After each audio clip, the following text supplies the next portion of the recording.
십자가 십자가 내가 처음 볼 때에 나의 맘의 큰 고통 사라져 오늘 믿고서 내 눈 밝았네 참 내 기쁨 영원하도다 주 십자가 못 박힘은 속죄함 아닌가 그 긍휼함과 큰 은혜 말할 수 없도다 십자가 십자가 내가 처음 볼 때에 나의 맘의 큰 고통 사라져 오늘 믿고서 내 눈 밝았네 참 내 기쁨 영원하도다 늘 울어도 그 큰 은혜 더 갚을 수 없네 나 주님께 몸 바쳐서 주의 일 힘쓰리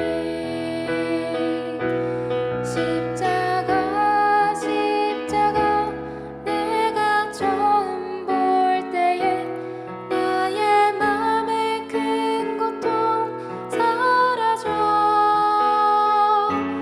오늘 믿고서 내 눈 밝았네 참 내 기쁨 영원하도다 오늘 믿고서 내 눈 밝았네 참 내 기쁨 영원하도다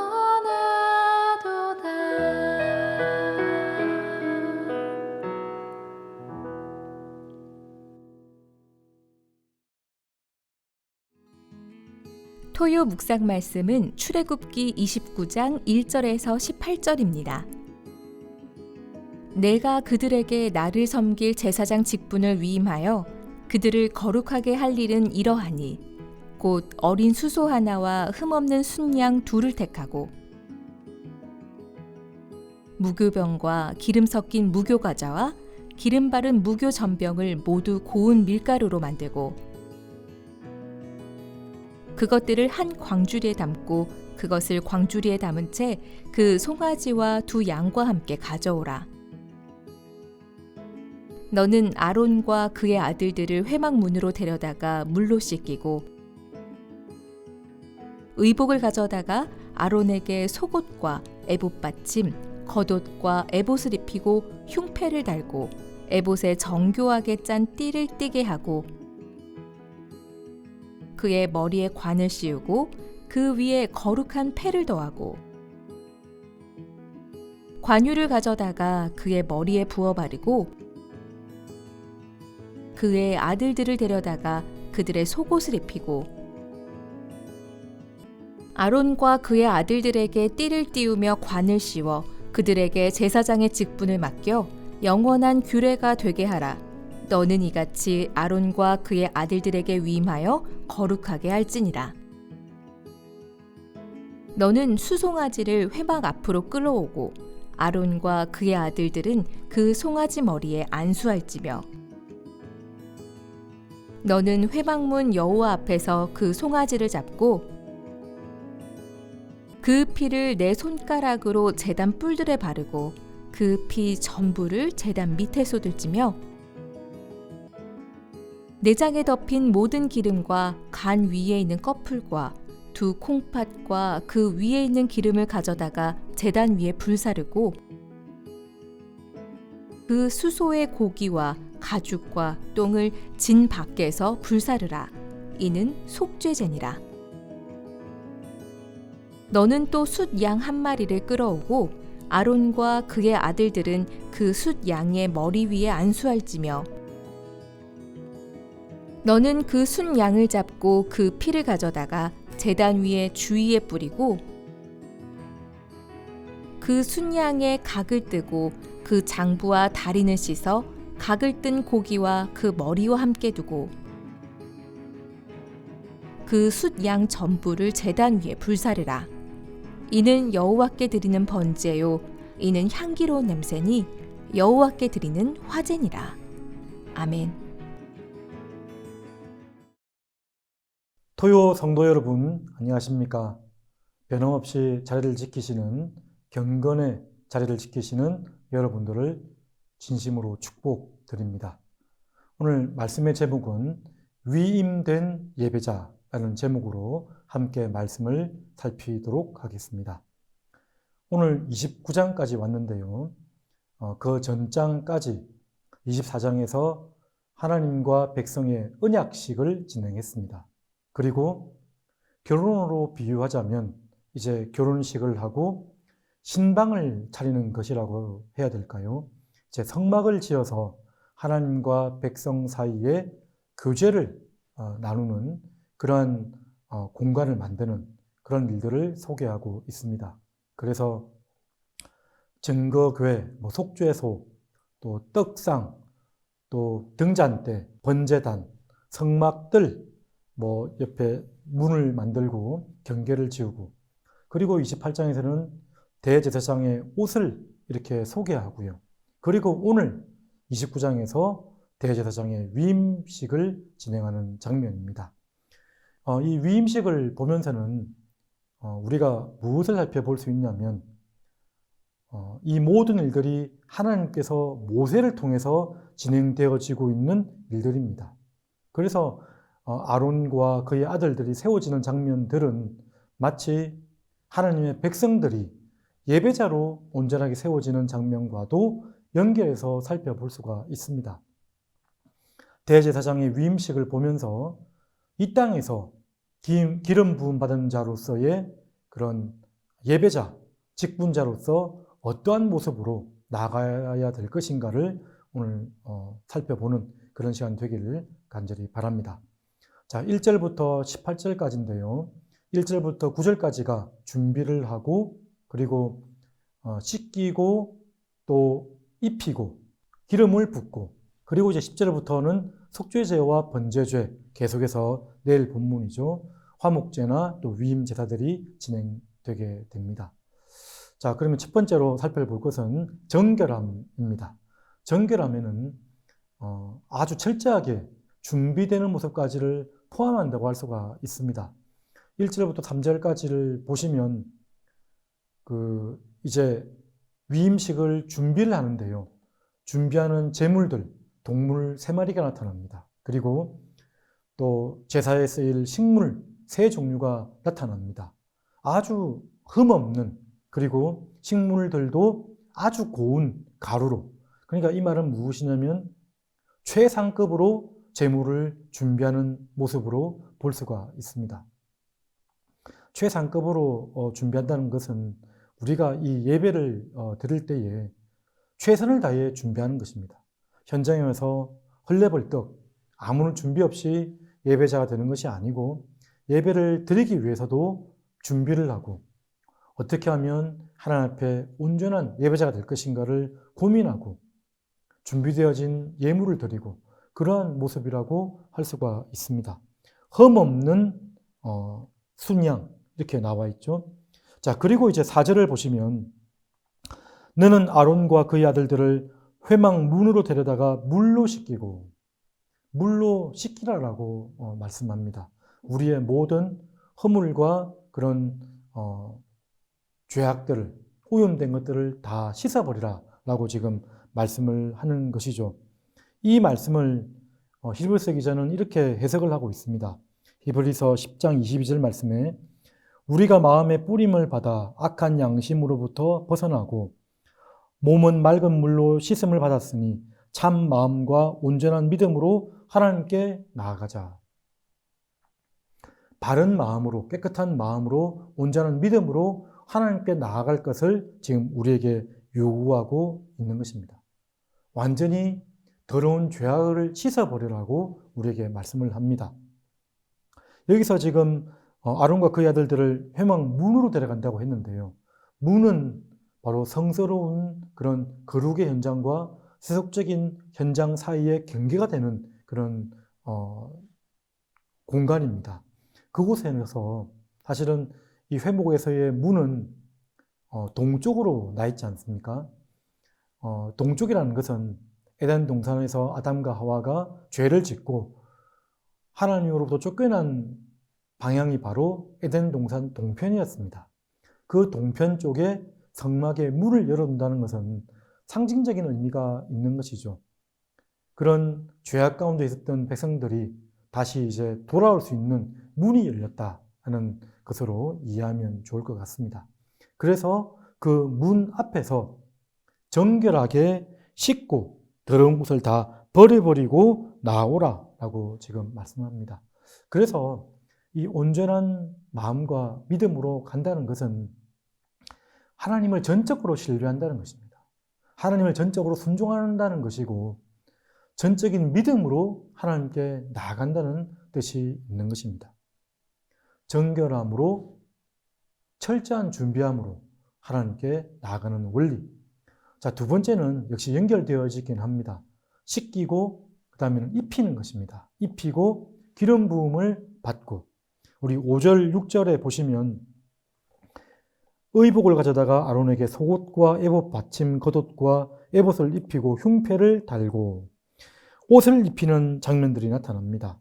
이런 옷은 여기 앞장 맨 마지막 절 28장 43절에 보면 아론과 그의 아들들이 회막에 들어갈 때나 제단에 가까이 하여 거룩한 곳에서 섬길 때에 그것들을 입어야 죄를 짊어진 채 죽지 아니하리니 이 옷을 입지 않으면 죽는다라고 나와 있습니다. 반드시 이 성별된 옷을 입어야지 제사장으로서 마땅히 제사를 드릴 수 있고 죽음을 면하게 된다라고 설명을 하는 것입니다.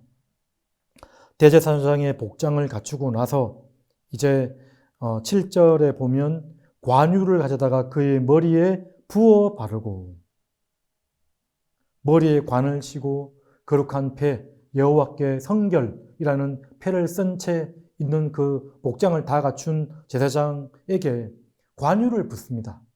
기름을 부어 붓는 장면이죠. 이 기름은 이사야서 61장 1절에도 나와 있는 것처럼 성령의 부으심과 동일한 모습으로 해석되어질 수가 있는 것입니다.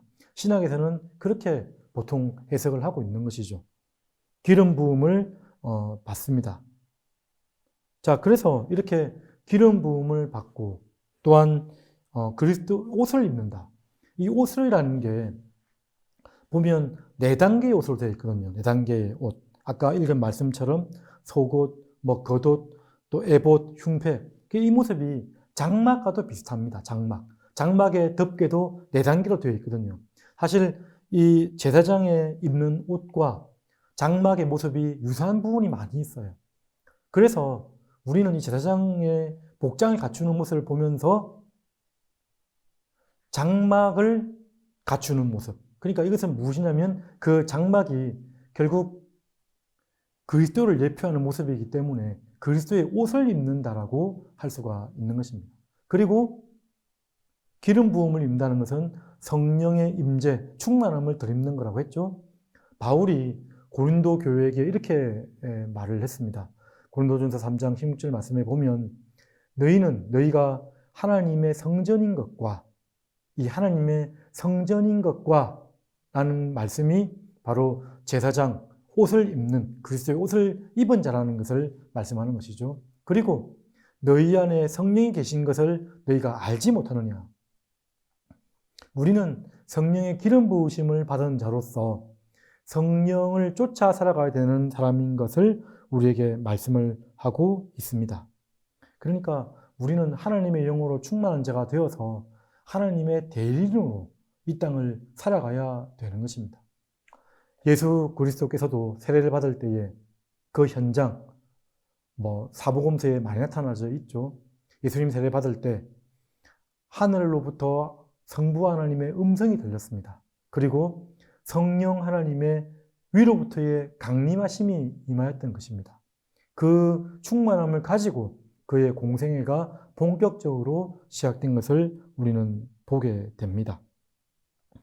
위로부터의 덮으심, 위로부터의 임재, 성령의 충만하심을 가지고 우리는 이 땅에 작은 제사장으로, 성막의 제사장으로 살아가는 저와 여러분들이 되어야 될 것입니다.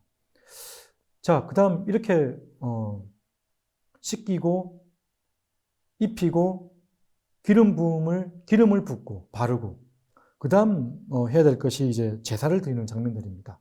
10절부터 14절, 15절부터 18절 두 개의 제사가 나타나는데요. 속죄제와 번제입니다. 둘 다 공통점은 그 동물의 머리에 안수를 한다는 것입니다.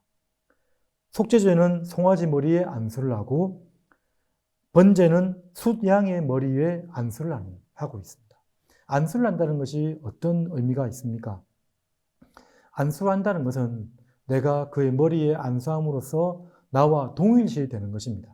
나의 모든 허물과 죄악들, 어둠의 모든 것들을 다 전가시키는 것이 되는 것입니다. 전가시켜서 그 동물을 통해서 이루어지는 모든 것이 내가 한 것으로 인정되는 것이라고 할 수가 있습니다. 그리고 그 제사에 일어난 모든 의미들의 제사에 참여한 것으로 간주되어지는 그런 의미가 있게 된다는 것입니다. 여기서 특별히 속죄제를 보면 그렇게 안수를 하고 다 불사르고 난 이후에 마지막 14절에 보십시오. 그 수소의 고기와 가죽과 똥을 진 밖에서 불사르라. 이는 속죄제니라. 진 밖에서 나머지 모든 것을 불사르라 라고 나와 있습니다. 이 말은 진 밖에서 불사름으로 말미암아서 이 성막에는 부정한 어떠한 것도 남지 않는다는 강조된 그런 명령이라고 표현이라고 할 수가 있습니다. 부정한 죄의 요소를 철저하게 배격하는 것이죠. 고백된 모든 죄악과 오염된 모든 모습을 정결하게 하는 모습일 뿐만 아니라 부지중에 지은 죄까지, 알게 모르게 지은 모든 죄까지 우리의 죄된 본성까지를 다 불살아버리는 그러한 제사라고 할 수가 있습니다. 히브리서 13장에서는 예수 그리스도께서 영문 밖에서 우리를 위해서 제물이 되셨음을 소개하는 장면이 나타납니다. 예수 그리스도께서 예루살렘 성전 밖으로 나가서 골고다에서 십자가에 못 박혀 죽으심으로 친히 제물이 되어 주신 것이죠. 그러면서 우리의 모든 죄악들을 또 어둠의 세력들, 오염된 모든 것들을 죄의 뿌리, 근원적인 것들을 다 제하여 버리셨다라고 설명하는 말씀입니다. 번제는 또 어떻습니까? 번제는 여기 17절에 보시면 그 수장에 각을 뜬다고 나와 있습니다. 그 장부와 다리는 씻어 각을 뜬 고기와 그 머리와 함께 두고 각을 뜰 정도로 철저하게 세밀하게 이렇게 준비되어져서 불살라 버립니다. 모든 것을 다 태워서 올려버리는 것이죠. 예수 그리스도께서 우리를 위하여 죽으실 때에 그의 전부를 주셨습니다. 그의 피와 물과 그 모든 육체적인 몸을 다 우리에게 주셔서 제물이 되어주신 거라고 할 수 있습니다. 그 모든 그러니까 이 말씀은 그렇습니다. 우리의 어둠의 세력들 다 동물에게 전가가 되고 예수 그리스도의 그 의가 우리 가운데 다 넘어오게 전가되어져 오게 된 것입니다. 그래서 이 일로 말미암아서 우리는 죄에 대하여 죽고 의에 대하여 사는 그런 은혜가 있게 된 것이라고 할 수가 있는 것입니다. 18절 하반절에 보면 이는 제단 위에 불사르라. 이는 향기로운 냄새요. 이 번제의 냄새가 하나님의 그런 모든 의를 만족시키는 일이 되었고 기뻐하심이 되었다라고 지금 이렇게 말씀을 합니다. 여호와께 드리는 화제니라. 자, 오늘 말씀들을 보면서 우리는 무엇을 느끼게 됩니까? 제사장 위임식을 하면서 우리는 좋은 예배자로 어떻게 서야 될 것임을 우리가 주목해서 살펴봐야 된다고 말씀을 드렸습니다. 철저하게 준비되고 그리고 하나님 앞에서 씻겨지고 죄사함을 받는 것이죠. 그리고 그리스도의 옷을 입고 성령 충만하심을 받고 그리고 내 모든 허물들을 완전한 흠없고 점없는 어린 양 되신 예수 그리스도에게 전가가 되어서 우리가 그 은혜를 다시금 받음으로 말미암아 하나님의 온전한 예배자로서 살아갈 수 있는 힘을 얻게 되었다. 자, 이 모든 과정들을 보면 어떻습니까? 우리는 그렇습니다. 아론이나 그의 아들들이 뭔가 의가 있어서 이렇게 대제사장이 된 것이 아니고요. 다만 하나님의 택하심으로 이렇게 삼아주셨다는 것을 우리가 알아야 됩니다. 예수 그리스도께서 부활의 첫 열매가 되신 것처럼 아론도 모든 제사장이 될 하나님의 백성들보다 먼저 처음으로 이 일들을 감당하고 있습니다. 이런 제사장 위임식을 거치지 않으면 제사장의 직무를 감당할 수가 없는 것처럼 우리는 그리스도께로부터 위임되어진 사람들이라는 것을 우리가 기억해야 됩니다. 위임된다는 의미는 손에 움켜짐을 당하는 것이거든요. 움켜짐을 당한다는 것은 움켜진 모든 것을 이제 움켜진 자가 마음대로 할 수 있는 권한을 이렇게 주는 것입니다. 직분자라는 말인 것이죠. 사랑하는 우리 토요 성도 여러분, 여러분들은 우리가 바로 하나님께 드려질 정말 영적 제물된 자임을 늘 잊지 말아야 됩니다.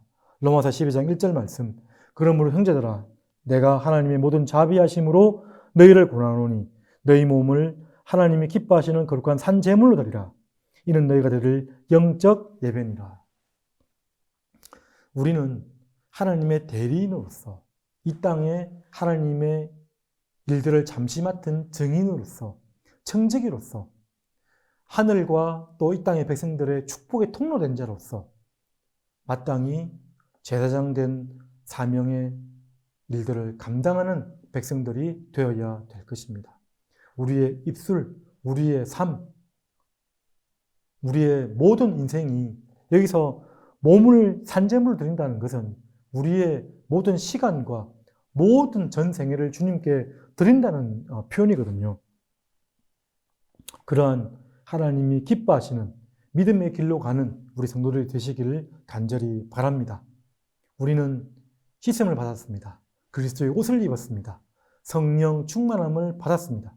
거룩한 제사장으로, 왕같은 제사장으로 모든 삶에서 승리하는 또 한 주간의 삶이 되시기를 주님의 이름으로 축복드립니다. 이 시간 다 같이 기도하도록 하겠습니다. 코로나로 어려워져 있는 우리 주변 분들을 위해서 기도해 주시고요. 여러분들의 신앙과 믿음을 위해서 또 내일 예배를 위해서 다 같이 기도하도록 하겠습니다. 은혜가 풍성하신 하나님 아버지, 우리 귀한 성도 삶을 하나님께서 늘 권고해 주시고 지켜주시길 간절히 원합니다. 코로나로 힘들어져 있는 백성들이 있다면 하나님께서 도와주시고 위로하시며 도울 자를 보내주시고 하나님 아버지 회복의 은혜가 있기를 간절히 원합니다. 또 한 주간 살아갈 때 성령의 도우심과 힘으로 살아가게 해 주시고 하나님의 한량없는 은총이 가득할 수 있도록 인도하여 주시옵소서.